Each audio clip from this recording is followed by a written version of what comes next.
Imagine being the undisputed king of memory chips for decades, only to see your crown slipping away in just a few short years. What if the tech giant that powers your smartphones and TVs is suddenly on the back foot in the chip race? Today we're diving into a looming tech shakeup. What happened to Samsung's semiconductor empire?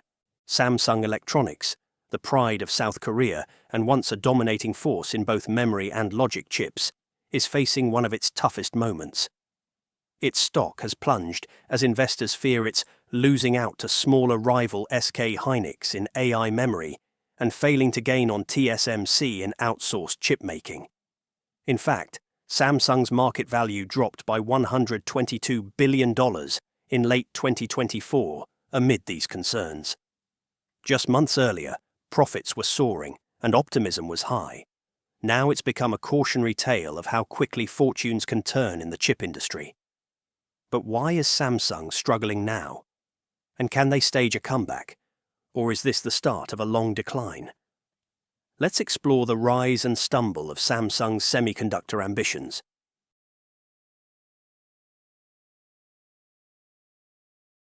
To understand Samsung's current troubles, we need context. Samsung's semiconductor journey began in earnest in the 1980s, when it boldly entered the memory chip business. By the 1990s, Samsung had become the world's top manufacturer of memory, DRAM, the working memory in computers, and later NAND flash, the storage in SSDs and phones. These memory chips were Samsung's golden goose, pumping billions in profits during tech booms. In the 2010s, memory was so lucrative that Samsung's chip division became the company's biggest profit center, even more than smartphones during certain years. But Samsung wasn't content with just memory. It had its eyes on a bigger prize: logic chips, the processors and SoCs, systems on chip, that act as brains of devices. This led Samsung to launch its foundry division, offering to manufacture chips for external clients, much like Taiwan's TSMC does. Samsung's ambition was clear. It wanted to rival TSMC and Intel and become the world's leader in all semiconductor areas. The company announced a massive investment plan of 171 trillion won, about $151 billion, by 2030 to achieve this goal. This war chest was meant to fund cutting-edge research and huge new fabs, chip factories. Samsung proudly touted its Vision 2030 to topple TSMC in foundry and reinforce its memory dominance. For a while, things looked promising. Samsung was an early adopter of extreme ultraviolet (EUV) lithography, a next-gen chip-making technology. In fact, Samsung was the first to use EUV for 7nm chips in 2018, beating even TSMC to that milestone. Technical aside, 7nm, 5nm, 3nm. These numbers refer to successive generations of fabrication technology. Smaller node numbers generally mean more transistors packed in, which usually improves efficiency and power. But as these numbers shrink to mere billionths of a meter, making chips becomes astronomically complex. Samsung also pioneered a new transistor architecture called Gate-All-Around, GAA. In 2022, Samsung announced it had started mass production of a 3nm GAA process, again ahead of TSMC. GAA is an advanced design where the transistor's channel is surrounded by the gate on all sides, as opposed to just 3 sides in the older FinFET design. In simple terms, GAA can reduce leakage and improve control at ultra-small scales, potentially delivering better performance and efficiency. This was supposed to be Samsung's trump card to leapfrog TSMC technologically. Samsung's early foundry efforts even scored some big-name clients. Apple dual-sourced its A9 iPhone chips from Samsung at 14nm and TSMC at 16nm in 2015, and Samsung had bragging rights for making iPhone brains. Around 2016, Qualcomm tapped Samsung's fabs to produce flagship Snapdragon processors on 14 nanometers and 10 nanometers.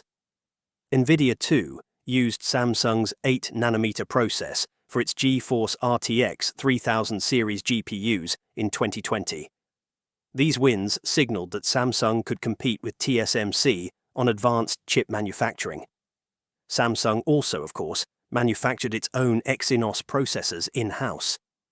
All told, by the late 2010s, Samsung had become a solid number 2 in the foundry business, behind TSMC, while enjoying an unchallenged number 1 spot in memory.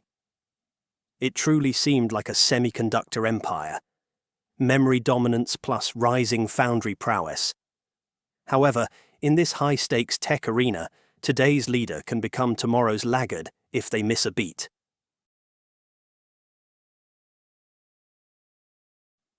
Samsung's lofty goals and initial successes masked underlying cracks that have since widened. In the world of chip manufacturing, Taiwan's TSMC has long been the juggernaut, a pure-play foundry serving the likes of Apple, AMD, NVIDIA, and more. Samsung, with all its resources, aimed to challenge this dominance. Yet today, the gap between TSMC and Samsung is only growing. Just look at the market share. TSMC now controls roughly 67% of the global foundry market, while Samsung's share has dwindled to single digits. In early 2025, Samsung's foundry market share was estimated at only 7.7%, a steady slide down from 8.1% the previous quarter, and much higher percentages a few years ago. For context, Samsung had around approximately 15% share a few years prior.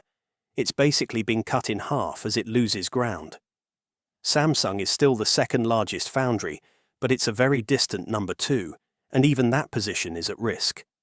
China's SMIC, a rising competitor, reached a 6.0% share and is nipping at Samsung's heels. In other words, Samsung is now barely holding on to the number 2 spot in a market it once hoped to lead. How did this happen? Rhetorical question. How did Samsung's foundry dream stumble despite its deep pockets and early tech leaps?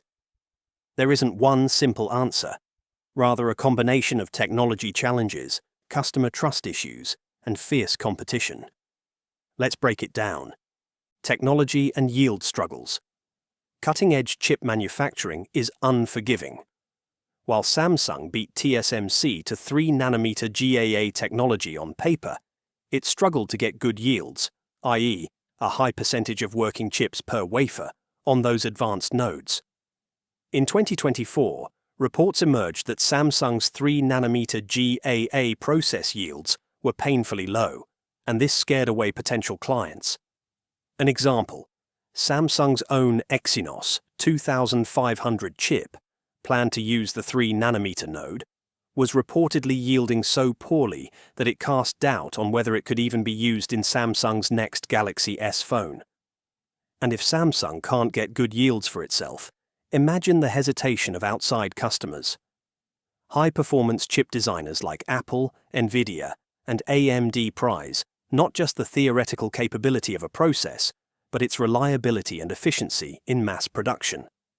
TSMC has earned a reputation for excellent yields and on-time delivery at each node: 5 nanometers, 4 nanometers, 3 nanometers, and so on, whereas Samsung hit some bumps. Even at the 4-nanometer, 5-nanometer generation, there were murmurs that Samsung's processes had lower yields or higher power consumption. In fact, Qualcomm, which used Samsung's 4 nanometers for the Snapdragon 8 Gen 1 mobile processor, saw that chip plagued by thermal issues. The improved Snapdragon 8 Plus and subsequent Gen 2 moved to TSMC's process, yielding better power efficiency. These kinds of shifts were bad optics for Samsung Foundry's tech image. Samsung's bleeding-edge innovation also perhaps got ahead of its execution. They were first to attempt GAA transistors, which are indeed the future, but TSMC stuck to a more mature FinFET for 3 nanometers and made it work well. TSMC's customers seemingly preferred a reliable advanced FinFET, over Samsung's early GAA with issues. As a result, TSMC's 3nm, called N3, is thriving. It made up 26% of TSMC's wafer sales by Q4 2024, thanks to Apple's iPhone chips primarily, whereas Samsung's 3nm had no major commercial customer at that time. Yield rate matters immensely. A cutting-edge fab costs tens of billions of dollars, and if only, say, 20 to 30% of chips per batch are sellable, profitability is impossible. Samsung appears to have learned this the hard way, with insiders suggesting its foundry business has posted consecutive losses due to these challenges. By one estimate, Samsung's foundry and logic design system LSI unit lost roughly 500 billion won, about $385 million, in the third quarter of 2024 alone, a stark contrast to TSMC's hefty profits in the same period. In fact, Samsung even reportedly delayed bringing in some brand new EUV lithography machines to its upcoming Texas fab because it hasn't secured enough customer orders yet to use them. That's right, the company is literally holding off on installing cutting-edge equipment, like ASML's famous EUV scanners, because demand isn't there. It's an almost unthinkable situation for a firm that wanted to fill fabs, not idle them. Loss of key customers and orders. A foundry's success lives and dies by the big customers it can win and keep. Unfortunately for Samsung, most of the marquee names have stayed loyal to TSMC, or only given Samsung small bits of business. Apple, the crown jewel client for any foundry, hasn't used Samsung for main chip production since around 2015. After the iPhone 6s generation, Apple shifted entirely to TSMC for its A-series chips and never looked back, thanks in part to those yield power advantages TSMC demonstrated. Nvidia, after dabbling with Samsung 8nm for one GPU generation, returned to TSMC for its next-gen GPUs, where performance and efficiency were critical, especially for AI accelerators. AMD has been all in with TSMC for CPUs and GPUs. Qualcomm, as noted, moved its flagship SoCs back to TSMC. Essentially, Samsung failed to retain these key external customers for the most advanced nodes. The result is a double whammy. TSMC's revenue soars with high-volume orders, giving it scale and learning benefits, while Samsung's fabs run below capacity or on older, less profitable nodes, or mainly produce Samsung's own chips. One telling statistic: in the first quarter of 2025, Samsung Foundry's sales fell to $2.893 billion, an 11% drop quarter-on-quarter. Its global share slid under 8%. Meanwhile, smaller competitor SMIC slightly grew its sales and share. The global foundry market itself was a bit soft. It shrank 5% that quarter. But Samsung underperformed even that, indicating lost business. Industry analysts pinned some blame on decline in orders from key customers, which widened the gap between TSMC and Samsung in late 2024. Basically, some orders that might have gone to Samsung didn't, whether due to technical qualms or geopolitical concerns, or the aforementioned trust issues. Customer trust and conflict of interest. Perhaps the most intriguing reason Samsung struggles to attract certain clients is a structural one. Samsung isn't a pure-play foundry. It's a vertically integrated giant that also designs its own chips. The system LSI division makes Exynos processors, image sensors, etc., and sells finished products like smartphones and TVs. For some big tech companies, this is a red flag. If you're Apple or Qualcomm, you might worry that handing your latest chip designs to Samsung Foundry could risk intellectual property leaks to Samsung's chip design teams, or give Samsung's end products a competitive insight. This concern isn't just hypothetical. It's been voiced enough that insiders say it's a major factor behind Samsung's Foundry order drought. Industry experts note that clients fear their design know-how might leak under Samsung's one-roof design and production setup. TSMC, by contrast, only does manufacturing and has built a reputation for strict secrecy and not competing with its customers. Samsung has tried to assure clients of firewalls between business units, but the perception remains.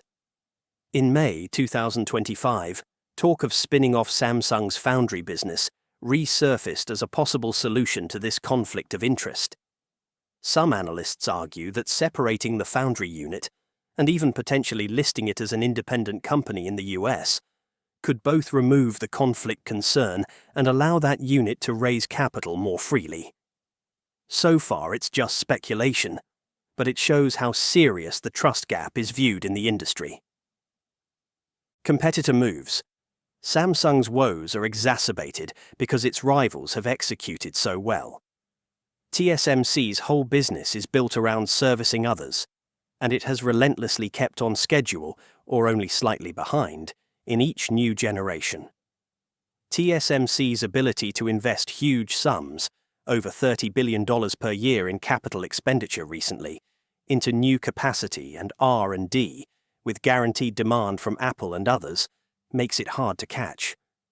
Even Intel, another giant trying to do foundry, has stumbled technologically in recent years, and Samsung had an opening to perhaps snatch Intel's foundry customers.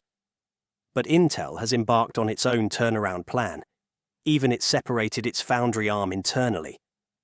Meanwhile, as mentioned, SMIC in China has been rising on a different front, focusing on mature, cheaper process nodes and domestic Chinese clients. SMIC is backed by Chinese government subsidies and willing to offer low prices, which helped it boost its market share from 5.5% to 6% in a single quarter, even amid global downturn. Samsung competes with SMIC more on older node contracts for things like display driver chips, microcontrollers, etc., and losing share there hurts volume. SMIC even managed to produce chips at an equivalent of 7 nanometers, despite US sanctions, and is reportedly developing 5 nanometer class tech, which shows they're inching into advanced territory too. Samsung is thus squeezed, TSMC taking the high-end SMIC, and others like GlobalFoundries, UMC, undercutting on the low end, and even Intel aiming to poach the remaining big clients in the middle. These factors together paint a picture of Samsung Foundry's worst-case scenario starting to unfold. In fact, an article from mid-2025 used exactly that phrasing, noting Samsung's steady decline and SMIC's ascent. One professor was quoted saying, "Samsung's foundry is in a tight spot. It needs to step up its design and tech game and focus more on what customers want." This encapsulates it. Samsung must rebuild trust and technological parity to stop the bleeding. The company is aware of the issue. Reports say they've even reassigned some foundry engineers to the memory division and shook up leadership, reflecting internal recognition that things aren't working. Before we move on, it's worth noting Samsung isn't giving up. Far from it. They continue to invest heavily in new fabs. A huge new fab in Taylor, Texas is under construction, aiming at 2 nanometer production in a couple years. And speaking of 2 nanometers, Samsung hopes that Node will be a comeback moment. Early rumors from late 2024 suggested Samsung's 2 nanometer development, called SF2, was going better than expected, with trial production yields around 20 to 30%. If they can truly start 2 nanometer mass production by late 2025 or 2026 with competitive quality, Samsung might woo back some customers, especially those looking to diversify beyond TSMC, given geopolitical worries over Taiwan. So the foundry race isn't over yet, but right now, TSMC is far ahead and widening the gap, and Samsung is in scramble mode just to hold on to second place.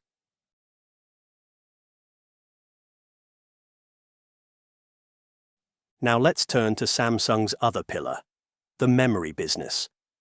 If losing ground in foundry is surprising, what happened in memory is almost shocking. For over 30 years, Samsung led the world in memory chip sales. Samsung's prowess in DRAM, the main memory in computers, phones, servers, and NAND flash, storage memory, was unmatched. It often held around 40 to 50% market share in DRAM and 30% plus in NAND, reaping big profits during demand upswings. Competitors like SK Hynix, also from South Korea, and Micron, USA, were always number 2 and number 3 respectively, formidable, but usually a step behind Samsung in size and technology. That's why it made headlines in 2025 when SK Hynix overtook Samsung to become the world's largest DRAM vendor by revenue. This was the first time in history Samsung had lost the number 1 spot in memory since it became dominant decades ago. It's a seismic shift in the memory chip landscape. Let's unpack the data. In the first quarter of 2025, SK Hynix captured 36% of global DRAM revenue, edging out Samsung's 34% share. US-based Micron was third with about 25%. Just a quarter or two prior, Samsung was still number 1, so this change happened fast. What caused SK Hynix to surge past Samsung in memory? In one word, AI. The year 2024 saw an explosive growth in artificial intelligence workloads, especially with large language models and generative AI requiring powerful hardware. This translated to a spike in demand for a special type of memory called HBM, high bandwidth memory. HBM is a kind of DRAM that is super fast and built in a 3D stacked way, multiple layers of memory stacked vertically, connected by tiny wires through the silicon. It sits right next to processors on advanced packages, allowing massive data throughput, exactly what AI chips like GPUs and accelerators need. And here's the kicker: SK Hynix dominated the HBM market. By 2025, SK Hynix held about 70% share in HBM sales, supplying memory for marquee AI products like NVIDIA's A100 and H100 data center GPUs. In fact, SK Hynix was the first to develop HBM technology back in 2013 and persisted with it even when demand was low. Now that demand has skyrocketed, Hynix was ready, producing 5th-generation HBM3E chips and reportedly working on the next-gen HBM4. This foresight paid off tremendously in 2018, 2024 to 2025, as every AI server wanted more HBM. NVIDIA, which practically cornered the AI accelerator market, was buying tons of HBM from Hynix, and to a lesser extent Micron. Samsung, on the other hand, fell behind in this niche but critical segment. Samsung did produce HBM2. They had earlier HBM2, HBM2E products. But when it came to the latest HBM3/3E generation, Samsung lagged in time to market and volume. In fact, Samsung publicly acknowledged delays in ramping up its newest HBM chips. Their HBM3E was late to reach customers, which meant Samsung missed out on much of the 2023 to 2024 AI boom. By the time Samsung was readying its high-end memory for AI, SK Hynix had already locked in supply deals and was shipping in volume. A Bloomberg piece starkly noted that Samsung's hope of supplying NVIDIA with HBM was snuffed out by its delays, right as SK Hynix began volume production. Micron also started shipping HBM products, meaning Samsung suddenly found itself third in a race it didn't expect to lose. The result: SK Hynix's revenues and profits surged.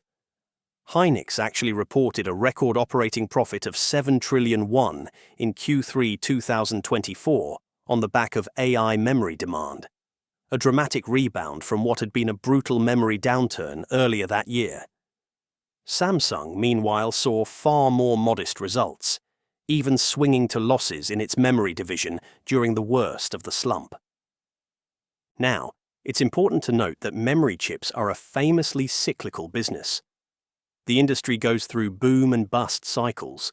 Shortages and high prices lead manufacturers to expand supply, which then causes oversupply and price crashes, and the cycle repeats. Samsung has navigated these cycles for decades, sometimes by not cutting production in downturns to squeeze out weaker rivals, using its deep pockets to weather losses. In 2022 to 2023, a severe chip glut hit as demand for PCs and phones fell post-pandemic.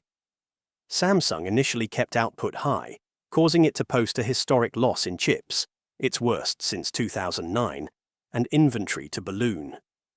It finally agreed to cut memory production in 2023 as losses mounted. SK Hynix and Micron had preemptively cut theirs to stabilize the market. So one could argue Samsung's strategy missteps started there. They slept on how quickly AI would become the only growth driver, and how the old playbook of flooding the market was backfiring. By late 2023, however, all eyes were on AI-driven memory demand, which pulled the memory market out of the gutter faster than expected. Analogy: it's as if Samsung prepared for a long winter, but spring, AI demand, arrived early, and Samsung was caught without the seeds, the latest HBM, fully ready to plant. SK Hynix was already harvesting. This translated into market share flip in DRAM, because HBM, though a small portion of total bits, is very high value, expensive per chip. So revenue share shifted strongly in Hynix's favor due to product mix. It's not that Samsung's memory technology became bad overall. In commodity DRAM and NAND, Samsung still has very advanced processes. They continued to lead in NAND flash layering, like being first to mass-produce 128-layer and 200-layer 3D NAND, etc. In standard DRAM for PCs and phones, DDR4, DDR5, LPDDR5, etc., Samsung is competitive. The issue was more missing the boat on the hottest growth segment, HBM, and possibly being too slow to pivot. Interestingly, SK Hynix's bold bet on HBM highlights a cultural difference, a smaller player taking a risk on a niche tech versus the giant Samsung focusing on volume products. When that niche became the next big thing, the smaller player reaped outsized rewards.